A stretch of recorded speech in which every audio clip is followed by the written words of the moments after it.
These Ipswich Town players are defying the odds.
Hello and welcome back to TWTV, where you join us outside Portman Road behind the West Stand for another video verdict looking back at an Ipswich Town game as they head back into the Premier League. And I'm joined by TWTD and Suffolk News writer Kallum. Welcome, Kallum.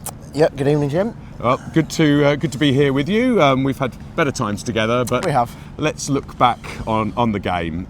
So we've just witnessed Ipswich Town 0, Brighton 2. I guess the narrative before the game, Kallum, was, two young managers. McKenna had been a manager that Brighton were interested in. We had an interesting game down on the south coast, didn't we? A 0-0 where we defended extremely well against a good, extremely well against a good side. But a side with good players, Brighton, but a side that hadn't had a win in 8 games. No. We'd had a win and a draw, and I think we came into this with a bit of hope. Unfortunately, that didn't work out. So, Kallum, if you could give us an overview of the game and just the key moments as it played out, please. I think the first thing to say, I think it's just a shame. I think I'm not massively angry or disheartened, anything like that. It's just a bit of a disappointing night because, like you say, we came into it with a bit of hope. Maybe not the expectation, maybe from some corners, but certainly some hope that we could get something out of the game. And I certainly thought, at half time, we could have got something from the game in the end. But the 2 goals in the second half are kind of the 2 key moments. There wasn't a lot else other than that. We had a few chances in the first half, which I'm sure we'll touch on. But I think with 2 goals there, the 2 poor goals, I think, is kind of the first thing to say. The first one goes underneath Christian Walton, who probably should be doing better. I think Leif Davis is just in front of him. It might have taken a nick off of him, to be fair, but still you'd expect probably the goalkeeper to do better on that one. And then the second one, it was a poor free kick to give away in the first place, and then it's kind of the second flick on from the free kick has kind of squirmed in at the near post. Lewis Dunk jumps out the way in an onside position, which they checked for, and it was 2-0. And from there, once the second went in, the game was dead. The game was flat. We're never going to get anything from the game after that. But yeah, just a really disappointing night, I think, is the overall feeling. Yeah, it was interesting, isn't it? I think the let's briefly touch on the atmosphere. I think Portman Road was kind of ready to go, wasn't it? Mm-hmm. You sensed it across the stands that the fans were ready to really, rock and get involved. Ready, but never got going. Exactly, and they do this season. It seems to me they do need the players to fire them up, if that makes sense. Yeah. I thought it was interesting at the start of the game, Kallum. What you think in that initially Brighton were really on top, weren't they? They were right up against us, weren't they? We were penned back in, but the low block's working so well at the moment, it seemed fine. And then on 20 minutes, we had a good break. Broadhead did some lovely work, had the first shot. And would have been a lovely goal. It would have been a lovely really goal, nice well goal. saved. And actually, that second half of the first half, we were. I thought we were the better side in the second half of that first half. Like you say, the first 15 minutes or so, they kind of Brighton dominated kind of the possession and the territory without any clear-cut opportunities. But yeah, from, like you say, 15-20 minutes or so, I thought we grew into the game really well, had opportunities. Delap had one from distance, Broadhead had the one you mentioned, and then Amari had one tipped round the post as well, tipped round the near post. But but that was about as good as it got. I think the second half, I think, was a real disappointment that we didn't kick on from there. Certainly, no, there weren't any shots on target in the second half from us, and I don't really remember much by way of goal-scoring chances. We got a bit lost in the second half, didn't we? The heads were down. There were errors. A terrible error from Walton when he kicked the ball out to give away a corner. Actually, let's actually, I want to go through some of the player performance. If you could, Kallum, take us through the lineup. Quite a lot of changes again. Take us through that, and then we'll actually let's start to pick out some of the players. So it was the same kind of system, the back five that we've kind of been used to, the back 3-5, whatever you want to describe it as. It was Walton in goal. The back three stayed the same. There were a lot of talk whether Ben Godfrey might come in. He didn't. It was O'Shea, Wolfenden and Jacob Greaves. Davis, obviously the left wing back. It was Burns on the right. And then the two in midfield. Sam Morsey not in from the start, which was... But we assume fit. But we assume fit when he came on in the second half. So how often we see that? Well, we never see him on the bench, you know, if he's missing it through the suspension or the odd slight injury. But it was Phillips and Kajust in the middle, and I thought they struggled to get into the game. I thought the pair of them probably got overrun in midfield, and it's easy to say that when you don't have much of the ball. I know, but I thought Brighton had with the three in central midfield, they kind of had that overload. They had Belieber, Ayari, and O'Reilly in there, and Phillips and Kajust kind of struggled to kind of get a grips with that. And then it was Brody and Hutchinson behind Delap. Hutchinson was obviously a big boost. I didn't expect him to be in from the start. Kind of expected him to be back for Liverpool next week. It was chucked in from McKenna yesterday that he might be available tonight, and he came in from the start. And he looked fit. He looked fit. I did worry for him when I saw his name on the team sheet. Because I thought we struggled in options in terms of that area of the pitch. So I wondered whether he might have been thrown in maybe slightly earlier than we'd have liked. But he looked fit, to be fair. He did. He was putting himself about. Groins can be a problem, can't they? They can flare up. But I think, as you said, needs must. We've got Chaplin out. Schmodic, I think we're probably missing in this type of game. But we've got another body in from now because we've got Jaden Philogene now eligible. So I think he'll have been involved tonight had he been eligible to be so. And he would have probably been a player we could have done with, that. So let's talk about some of those players. I mean, I think coming back to the managers, actually, I think Herzler won the tactical battle over the game. The way he, especially in the end of the second half, they almost reverted back to where they were pushing us really high up the pitch and they were pushing right up against the defence. We couldn't get out. Even at 2-0, we had 11 men behind the ball. We just couldn't get forward. And a lot of that was poor decision making when we did get the ball. Some of the passing was off. It wasn't crisp between Walton and Greaves. I think I'd summarise is we sat deep for the first 20. We had some joy for the second half of the first half. But then second half, our patterns of play were not right. And what I mean by that is the central two weren't really linking. No. The passes out from Walton to Greaves to then Davis were just really rushed and a bit loose, weren't they? Yeah, I mean for the majority of the game, it felt like we were waiting, is the best way I can put it, in terms of most of what we looked to be doing was on the counter-attack because we didn't see a lot of the ball, and when we did get the ball, we didn't make the right decisions with it. I thought Brody was probably pick of the bunch. Was he your man of the match? For me, yeah. I don't think anyone stood out, but I think he was probably the pick of the bunch in terms of looking to do something on the ball and create an opportunity. We mentioned that chance in the first half, possibly the best chance we had of the game, that he kind of created all for himself and forced a good save from the goalkeeper. But unlike we've seen a bit recently, Kallum, Brighton got around him very quickly, didn't they? Yeah. They were smart. They were surrounding Delap. And another thing, just to go off a little bit off topic, but one thing I don't know if your thoughts on this. Brighton are very good at going down, making they eke out a lot of time. I mean, they must have eaten up 10, 15 minutes of time by just being clever in going down for longer, taking a long time to do a corner. Is that what you saw as well? Yeah, I mean, they're a clever side, like you say. They hadn't won in 8 in the league, like you say, but they'd only lost 2 of them. You know, they're in games. They're a good side. They've got good players. Some of them might be out of form at the moment. I know there's been talk of Mitoma being a bit out of form, but obviously he got the goal tonight. He's clearly a brilliant player at Premier League level. And that's the reality. Some games are going to be like this for us. We just need to make sure that there are more nights like Chelsea than nights like Brighton. Yeah, and again, get the crowd going early and have nights like that when I think we're on the front foot. We had less energy than them, didn't we? I think that's probably a bit. it wasn't as bad as Everton at home. It wasn't as bad as Palace at home. No. But I think the energy levels weren't going to ever be high enough to beat or have a good result against Brighton. It was just a disappointing evening, to be fair. But it felt like a bit of a missed opportunity, perhaps. Certainly at half time, when I thought we'd gotten to the break and we were the better side, I thought, going into half time at that point. So the way the second half panned out was disappointing. Yeah.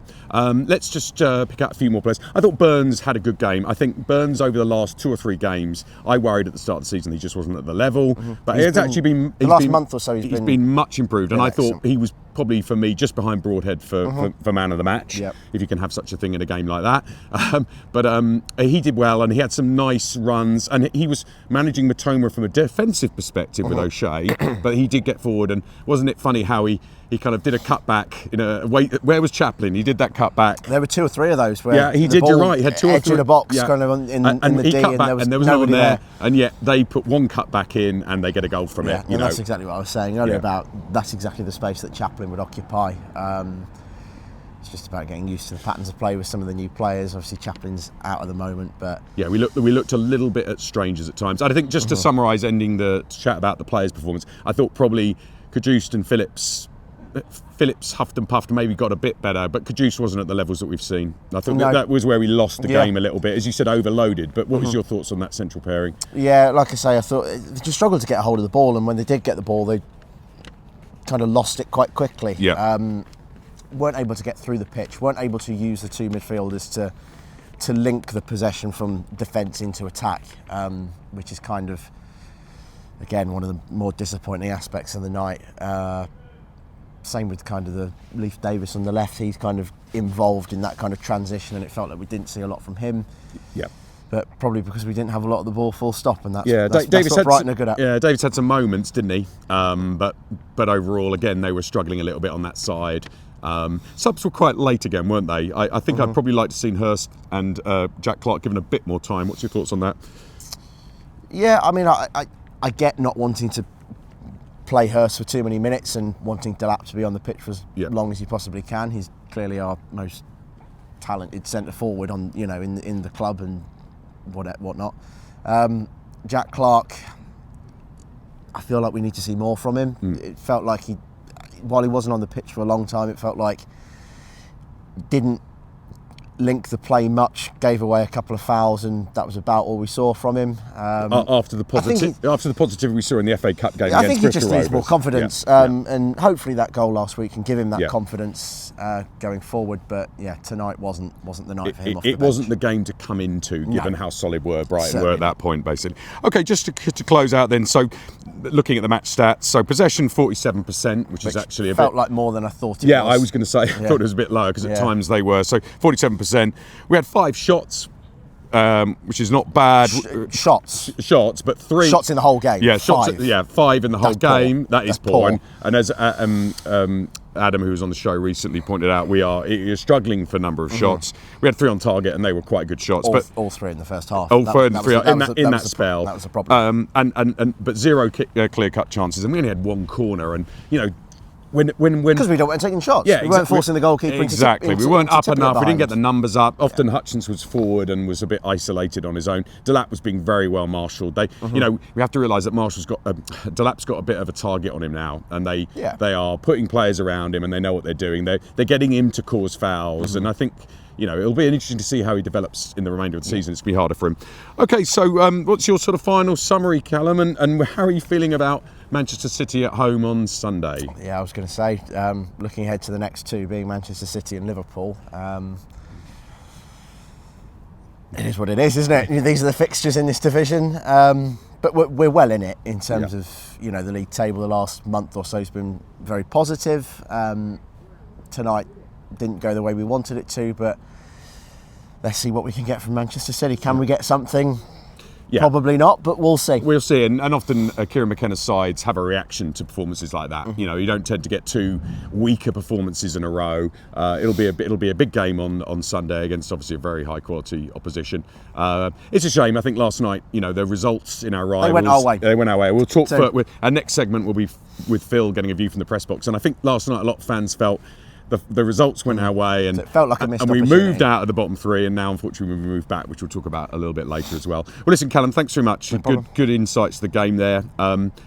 Disappointing, perhaps not the worst performance of the season, but we move on and we go again. Yeah, no time to dwell on it. 3 days away, Sunday. Yeah, 3 days. So they've had a bit more rest than us. Manchester City are in town, so let's get geared up for that. Let's enjoy it.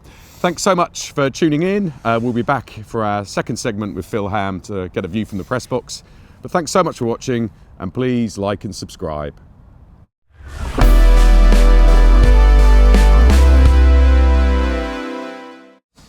Welcome back to TWTV, where you join me, Jim Cooper, for our last and second segment, getting a video verdict view from the press box. And I'm joined by TWTD editor Phil Ham. Welcome, Phil. Hello.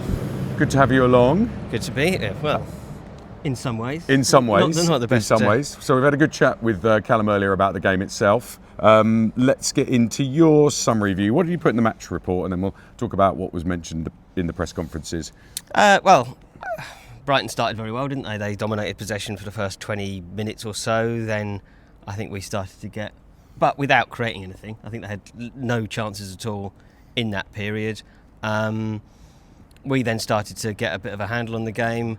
Had one or two, maybe three, forced 3 saves really, didn't Broadhead, he had a shot from just outside the area, Delap had a shot, and Hutchinson had a shot, which the keeper saved. Probably the Hutchinson one, I think, was perhaps the most taxing. But they weren't half chances, they were better than that, but equally they weren't clear-cut chances. So but going in at half-time, I think we were quite happy. We'd kind of not ridden the storm, because obviously Brighton didn't really create any chances. So I think our defence had done well enough, as it has done recently, to prevent them getting opportunities. Then second half we came out, and actually we started the second half quite well, didn't we? And Wes Burns had that chance when he put across the face of goal, when he may feel he should have done better. But I think the key incidents was probably 2 key incidents around that time. One was the failure of the referee to send off João Pedro, and then the first goal, and it went to VAR, didn't it, for the Pedro thing? But carry on with your second. And the second was the goal. I think once they got their first goal, we never really looked like getting back in it again. And the João Pedro incident, I think when you look back at it, it's just such a clear red card that it's very difficult to. It's talking to people afterwards. It's this kind of thing with VAR that it won't overrule some decisions, which seems bizarre. You're trying to get the right decision, and yet because there's this kind of still this sort of this kind of intention not to kind of undermine referees, I suppose, too much. So it has to be kind of clear and obvious, I suppose. But I mean, I think that is clear and obvious. So it's very difficult to know what they were thinking, because he clearly has no chance of getting the ball. Christian Walton has cleared it, and he deliberately jumps into Christian Walton with his shoulder hitting him in the face. Now that's dangerous. It's dangerous, absolutely. And he was down for some time. And it's interesting now we get the VAR kind of decision up on the screen that's next to the south stand, and it came up, didn't it, 5 minutes later, and it just seemed to say it wasn't a big enough incident, but you feel strongly that it should have been a red card. I think it was, and around the press room, I think people kind of, a lot of the Brighton reporters were keeping their heads down, I think, but most of the kind of nationals and people who are kind of unbiased, giving unbiased opinions, they thought it was a straight red card. It was, and Kieran in his press conference was, he said that he'd not seen it back, and I think really you have to see it from the side angle to get a kind of full view of it. But he said, he deliberately left it on him, put one on him. He knew what he was doing. Dar O'Shea was more scathing in his assessment, where he said it was reckless. And I think reckless, if you look in the laws, I think reckless is a term that's used, isn't it? And so I think he should have gone off. Kieran's the first goal. I mean, first goals in Premier League games are always very crucial, aren't they? As we've seen, and Brighton, it gave them confidence. I think they had 8 games, hadn't they, without a win in Premier League prior to today, and it gave them confidence. And I think we withered somewhat, and I think that was what Kieran's comment in his press conference was, that it affected the game disproportionately. And I think he's right that we were hit more than their one goal should have hit us, and we didn't really ever have any way back into the game, because you can't really remember a serious opportunity or a serious attack after they went ahead. Do you not think, though, Phil, that I thought Herzler kind of won the tactical battle at that point in the game, because he seemed to almost like push them, they pushed for, almost like in the first half they were pushed up right against us and we went quite deep. They seemed to do the same again in the second half after the goal. And we just couldn't get out, could we? We were really struggling with the Greaves-Davis interplay, weren't we? I just felt like that he almost pushed them right up and we were just stuck deep in our things, and as you said, we didn't really get forward. So for me, the second half, once the goal went in, Herzler he won that tactical. I don't know whether that's tactical though, whether that's just kind of the momentum in the game. Yeah. Do you know what I mean?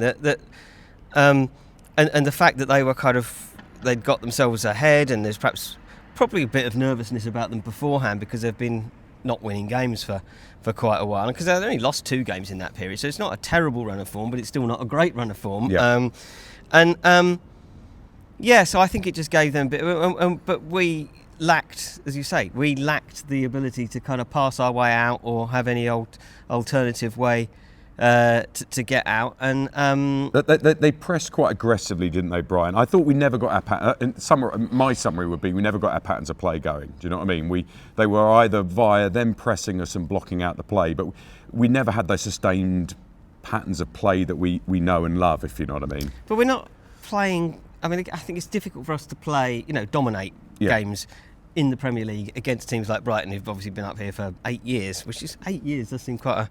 Yeah, I can't believe it's that. very impressive in itself, really. And so I think we have kind of moved to this more kind of low block, catch teams on the break, and I think first half, that sort of second period of the first half, as it were, you saw Broadhead, Hutchinson, and Lapp all kind of, and Burns as well down the right, all have some success on the counter, really, more than anything. And we did occasionally get ourselves kind of sort of prodding and probing and holding the ball in their half, but perhaps for certainly not as much as we would have done in League One by any stretch of imagination, and probably not as much as in the latter stage of the Championship last year. But I think, Kieran said in his press conference actually that he thought we were much closer to them today than we were in the game at Brighton. Right. And I think that's a fair point, because at Brighton it was a real smash and grab. Well, not smash. You can't really say smash and grab, can you, when it's a draw? But you know what I mean. It was a real backs to the wall. I think we had literally one chance that day,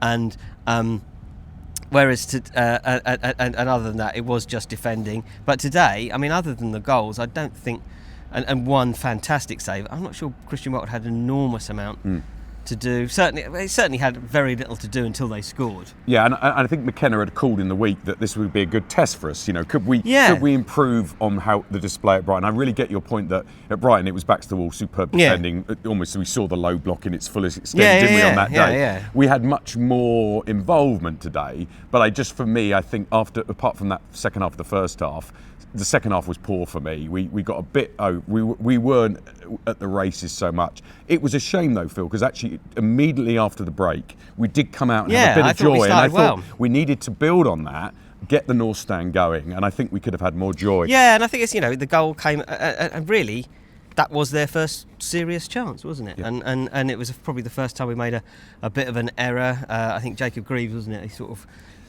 was unable to get enough on the ball, and it kind of the way the ball ricocheted, it kind of worked favourably for them. He was stretching. I mean, I think it was his error. I mean, I don't think it's a blatant error. He was stretching on it, but it did let them to get through. And again, they had the cut back, and it went well. Christian Walton again. Kieran was asked whether Christian Walton was affected. Was he a bit dazed from the João Pedro incident when the goal went in, because it looks like it went under him, doesn't it? It looks like one he might have done better. Yeah. But having said that, I think he may have been unsighted and got down a little bit late. It's often quite sort of it's what's the word? Sometimes you can see it from one angle and it looks like it's gone straight under him, but actually, he might not have got there at all. But anything else from the press conferences from Herzler or from McKenna or from O'Shea? Herzler, he didn't think it was a red card. No. Surprise. Yeah, and I think he kind of he didn't think they played. I think he said that they played better in some of the games that they'd drawn. What else did McKenna say? Morsey being on the bench. It's only the second time Morsey's ever been on the bench in a league game. I looked up. I'm sure that's right. I think he was on the bench at Oxford in March or February 2022, and I think they're the stats we need, Phil. He'd had a bit of an this is Callum's field really rather than mine. But he'd had an injury, so it's the first time he's kind of been sort of left out in that manner. But it was a tactical decision. But he explained that this is the fastest turnaround we'll have from Thursday to Sunday this season, and obviously Calvin Phillips can't play Sunday, so he'll obviously kind of use Morsey for the full 90 on Sunday. So I think it's just kind of just a rotation. We definitely lost the midfield battle today. But I think they had more players in there, didn't they? They had 3 to our 2. I thought Kajusta was a little bit quieter today, wasn't he? And Phillips improved in the game. I thought Phillips was good. Yeah, I thought Phillips, first half I thought he yeah, was good. yeah. So as we came into the game more, I think he did well. I mean, there's a number of players that kind of Broadhead again I think was a threat, but we did, as you say, we did once. Well, I think everyone said really once the first goal went in, we weren't really in it as an attacking force. I think Hutchinson maybe sort of ran down 1 or 2 blind alleys like in the way that he did perhaps early in the season, but he's come back from injury. Maybe he's still affected by that a little bit. And there were opportunities where he could have fed Burns in the first half, and I don't think he kind of and I think Burns had some. He did quite well down and Brighton did a number on Delap as well. They got bodies around him. They were pinning him. You know, they were forcing him to make fouls, if you know what I mean. So he was quite a game. I mean, I think one thing, just building on, you know, the importance of the goal and how we sort of failed to get into it. I thought Brighton were extremely good at closing the game out and wasting time. You know, corners were taking a long time. The dark arts were really coming out. Lots of players going down for a long time. João Pedro and Veltman, the right back. I thought Veltman, I think, celebrated the first goal in Broadhead's face. He ran right up to him. They were pretty city. And actually, I thought the referee was pretty awful generally. Obviously, the João Pedro decision, but he kind of, you know, João Pedro could have been booked for the dive.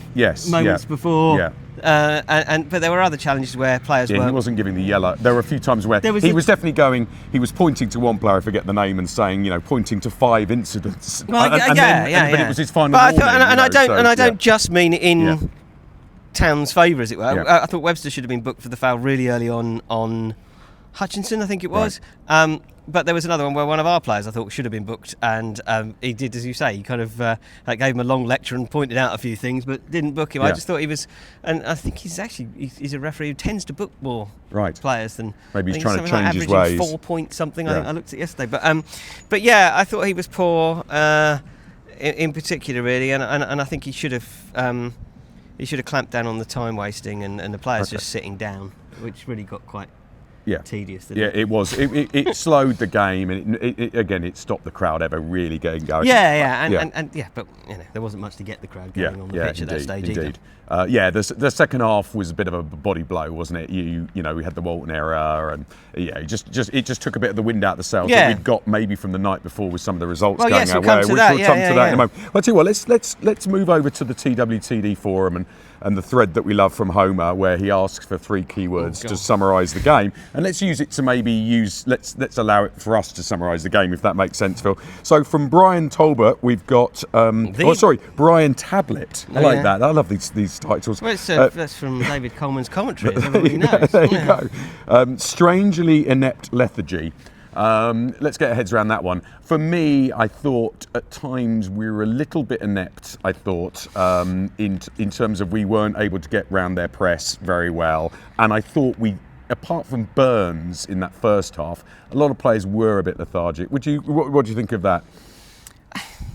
I thought, I don't know. I thought we did all right in that first half, really. I mean, it is a sort of performance of 3/3 in a way, isn't it? Yeah. There's the first third when we kind of had to dig in, and there was the second third where we kind of came out a bit more and showed our kind of our counter-attacking prowess more than anything else. And then the third one, once they'd scored, when we didn't really show enough. And So I think you can certainly say that about the latter stage. And again, one of the other things that was mentioned in the presser was the fact that they were able to bring Danny Welbeck and Rutter off the bench, whereas we don't have those sorts of options. And did Minte come off the bench as well? So I mean, again, how many times have we said this season? It's such a theme where the quality that's coming on. Well, let's pick up. I like your thirds of the game, or the three acts. Game of three halves. But let's talk about that third act from Never Say Die on the forum. Awful second half, and it was for me. I found it a bit demoralising because I just thought we were pinned back. We didn't have much, the lethargy point. So it was an awful second half for me. It was especially frustrating and disappointing. And we never really showed any sign of getting back into it. And We Were Zombies, another great forum name there. 3 words? Yeah, no. Yes. Town players. Harsh. Yeah, that's very harsh. That's the name of the forum poster. But his 3 words are Brighton were competent, and I think coming to that, they were competent at pressing very well, doing a number on Delap, and the dark arts that you mentioned earlier, weren't they? They were a competent, high quality outfit. Yeah, I think they're a decent side. Their position. I don't know. I didn't quite know to see how far they've climbed up, but they were 11th, weren't they, going into the game? And I think they're probably better than that. They didn't look like a side that had not won in 8. No. I know they had some injury challenges. I think they've had a few. Yeah, they're a decent side. And actually, I think Kieran said it's pre-match presser that we shouldn't be going into games against Brighton expecting to win. Or kind of. We have to be. Yeah, we have to be very good. I think with our win against Chelsea and then the draw, I think we had that sense that we could maybe get a draw out of this, and we'd have a better with their performance. form and with them having injuries. So it's a frustrating one, and particularly sorry, you're going to more. So let's go on. So GTSB 1966, very interesting name. Totally wrong tactics. Let's unpack that. You seem a little bit more positive. I thought that Hursley kind of won the tactical battle today. I thought our central midfield was sort of overrun. We weren't able to come out of the back particularly well. So I kind of get where he's coming from there. What's your thought? Was it a tactical battle, or was it players not turning up? I don't know. It doesn't necessarily have to be one or either, does it? Yeah. I think I'm not sure it's tactical as such. I thought tactically, the fact that we kind of, I thought tactically kind of the game that Kieran would probably have wanted, or expected perhaps, was Brighton having most of the ball and us, much like the Chelsea game and the Arsenal game, and us counter-attacking, and not giving them many opportunities, which is really how the first third of the game sort of progressed. That we weren't seeing much of the ball. He probably wanted us to get out more than we did, and there's a fair point that we did kind of fail to play our way out, certainly in that early stage. And then the sort of the period up to half time, I think we started to get opportunities, but again not clear cut opportunities, and so I think he'd have been happy enough with that. And then their goal came really at a time we were on top, and then you could say at that point, then tactically, they've sorted it out because it sort of worked for them, because obviously you're ahead, and we didn't have enough to get. But I think probably ultimately they had too much for us, and the sort of narrative of the game went in their favour. I think what I think Hursley did well. They scored, but then they just pressed up on us rather than sitting deep, and I think that was a quite effective. Yeah, I think that's probably fair. I mean, I don't think they're a team that kind of would go one like Everton, perhaps. They're not a team that goes ahead and then just sits back and kind of soaks really up good pressure. Point. They're not a Palace or an Everton that we've seen before. Okay, let's conscious of time. With Bournemouth blue, an opportunity missed, and I feel like we all came into it with a bit of hope that this could be a little bit, another result, keep a bit of momentum. Well, and also we'd be 3 points ahead of Wolves if we wanted. Absolutely. And which I think sort of psychologically would be quite a thing. We were all boosted last night of getting out of the bottom 3, and we'll talk about that in a moment. And then it dropped out, and then from Matt in London, let's move on. And I think that's what we've got to do: put it behind us, move on to Sunday against Manchester City. Well, I know this is it's and then away at Liverpool. It's never easy, is it? Yeah, I think that's fair enough. I think. And normally, I mean, the thing we want to say is normally with McKenna, it's rare that we then have a second sort of it wasn't a lacklustre performance today, but it lacked a lot of things. It's rare that we then have another poor performance. He tends to galvanise them for the game that follows. Yes, but it's obviously Manchester City. I know so that'll be interesting. They're a bit wobbly, but at the same time, I still think you never know. It's you going never to be know. very tough. Well, let's come back to that. So let's look at the transfer window together. And thanks to everyone for their 3 words on the forum. And let's move on to the transfer window. So Godfrey is in, as we know, and I thought he did well against Bristol Rovers in the Cup in what was a pretty good win, very easy win, but a good 3-0 victory. Came over as a good character and a good bloke in his presser. Yeah, and there was some nice banter with him in the North Stand today, saying he hated Norwich. He's a Blue, which is good. He'll soon come to the Blue side. And then obviously the long saga of Philogene is over. He's in the building. He was probably watching from the stand, no doubt. I think McKenna was very forceful this week to say this, the long saga, the drawn out, was not at the players' issue, and he's been very keen to come. Anything you want to elaborate on that, Phil? The clubs had agreed everything, the player had agreed everything, he wanted to come here, and I think there's kind of, what's the word, the middle... the facilitators in the deal were the sticking point, and and I think that it's been frustrating for Town. It's probably been frustrating for Villa because obviously they wanted to sign someone else, and it's probably been frustrating for the player because he's wanted to get going. So but it's done and dusted. I thought he was going to end up being the first player to sign at a point where he was already due a testimonial, but he's here, and that does add to our strength and gives us some, dribbling ability, something creative. He's got a goal in him as well, which is going to be so important. But it adds to our strength in depth. In that we're talking about Brighton being able to bring on the Welbecks and the Rutters and people, and Ipswich this season, one of our weaknesses has been what's come off the bench, and so.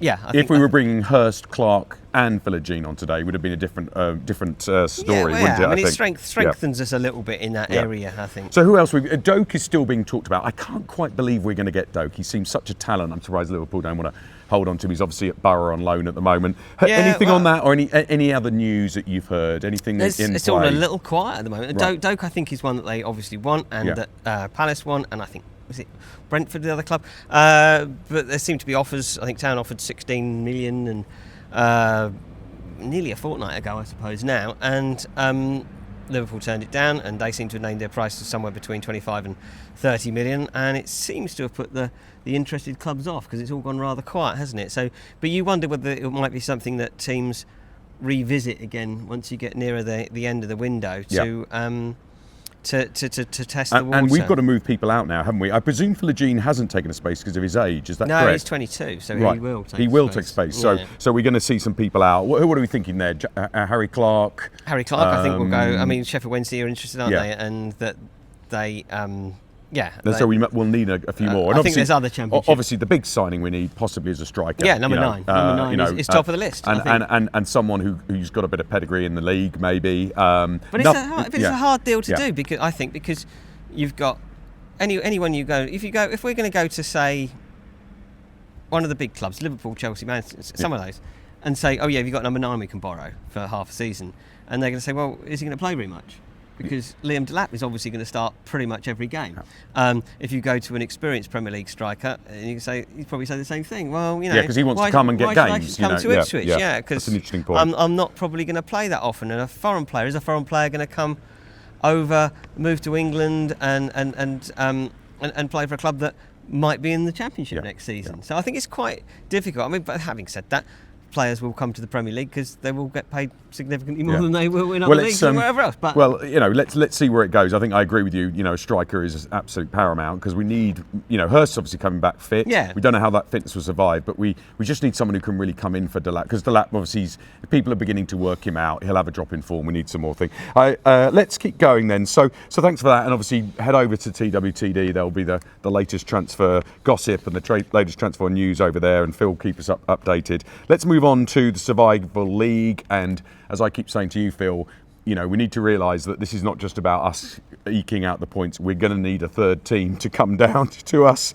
and finish below us. But it's looking like it's looking like 3 from 5. Isn't it? Absolutely. Well, let's pick out the scores. So, firstly, last night, Everton lost at home to Villa.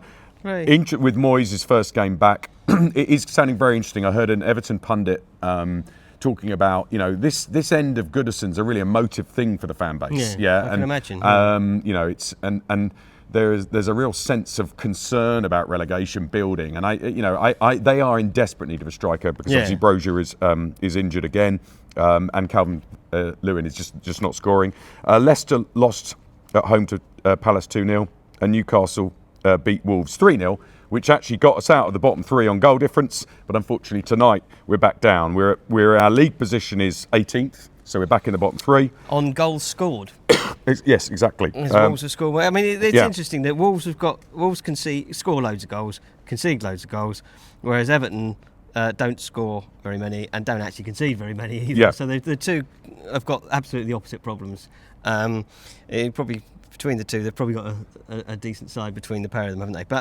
But yes, I think obviously, Wolves they'll look to tighten things up at the back, presumably by trying to bring people in. Sorry, carry on, Bill. Yeah, what were you going to say about Lamina? I was going to say they've got struggles now at Wolves. Lamina's had a complete strop, so it looks like they're going to move him out. The new manager is upset about that. So there's some strife there. They are conceding a lot of goals as well as scoring a lot. As you said. I mean, it's quite good to see a bit of disruption behind the scenes at one of your relegation rivals, isn't it? So yes, the long may that continue. I watched them at Newcastle, and actually, that you forget Wolves have got real quality going forward, and they play some lovely football, and obviously Cunha is superb. I'd hope an Arsenal will come in for him. Let's pick up something on the forum actually. That we put a poll up.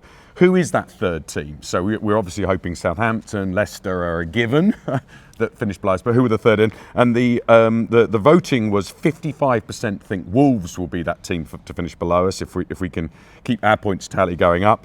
Everton was 36%. And then there were a few votes for Palace and a few votes for Spurs as well, because I think people were watching Match of the Day at the time where they were getting an absolute kicking from the pundits. Man United have eased their worries this evening. Well, I didn't talk about one other game that was played tonight, which was Manchester United versus our hopeful banker of a team that's going to finish below us with Southampton. And that was Southampton, I think 1-0 up until about the 80th minute, and it ended up 3-1 United. And I think Amorim was probably feeling extremely nervous towards the end of that game. I think Wolves are the kind of most likely, aren't they? And they do have the feel of a team that is kind of going through one of those sort of crisis seasons. Lamina was the captain, wasn't he? Until the game before us, and the week we played them, he was stripped of the captaincy, and then we beat them, and the manager was sacked. New managers come in. Lamina once out. These are hallmarks of a club that's slightly. And I know it's a bit dark how this whole section is talking about something to fail, but frankly, that's what it's going to be. I think people need to wake up. It's a hard game, football. Our survivor. It's a hard, harsh game, and it's going to be very close. I think close margin. Okay, well let's start to finish out. So in terms of position, we're 18th, so third and bottom. We've got 16 points. We're a goal difference off of Wolves, or goals scored, as Phil's just said, and 1 point of Everton. So in some ways, we're still far away in the season. We're still in touching distance. Got some tough games coming up. But the next two are very tough, aren't they? Man City, Liverpool. You can't expect to take too much of that. But Wolves, I think, have equally got tough games, haven't they? And I think it's more when you look at the games like Southampton at home, which is coming up. That they should be our bankers. And then hopefully pick up the odd point here and there in unexpected games, as we did with Tottenham, as we did with Chelsea. So. Yeah, and we've obviously got some tough games before Southampton. We've got City, we've got Liverpool away, but you never know. We had the likes of Spurs and Chelsea. So let's close out. Let's finish, Phil. So City on Sunday. What are you thinking? Well, I'm not anticipating a glorious victory. I don't know. Yeah, I think they're different. I know they've had struggles, but I don't think they're like Chelsea in the way that they all kind of. I think Chelsea kind of came here perhaps expecting to win without having to put too much effort in.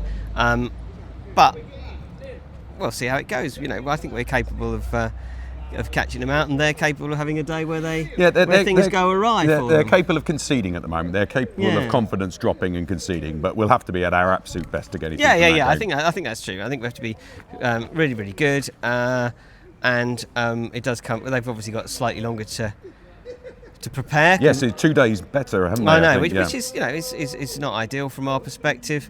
So we'll see.